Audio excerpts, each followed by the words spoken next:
తన కడుపున పుట్టిన పిల్లల అమాయకపు మొహాలు చూసినప్పుడు ఆ తల్లి కళ్ళల్లోని కన్నీళ్లు కాస్త నిప్పు కణాల్లా మారతాయి. ఎవరి బాధ్యత లేకపోతే ఏంటి, నా పిల్లలకి నేనే సర్వస్వం అని ఆ క్షణమే తన నిర్ణయానికి వస్తుంది. బాధలను చూసి ఏడవడం ఆపేయండి. నిన్ను నీ పిల్లల్ని పట్టించుకొని ఆ మనిషి కోసం నీ కన్నీళ్లను వృధా చేయకు. భర్త అనే నీడ లేకపోతే జీవితం ముగిసిపోదు. ఈ రోజు నుంచి నీ పిల్లలకి నువ్వే తండ్రివి, నువ్వే తల్లివి.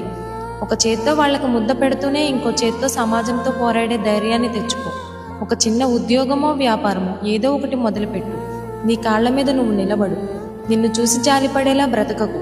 నిన్ను చూసి సమాజం గర్వపడేలా ఎదగాలి.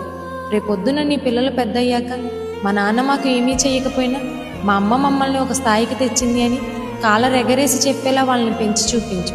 నువ్వు ఒంటరివి కావు. నీలో ఒక అమ్మ అనే అపారమైన శక్తి ఉంది. ఏ కష్టం వచ్చినా తట్టుకో, గెలిచి చూపించు.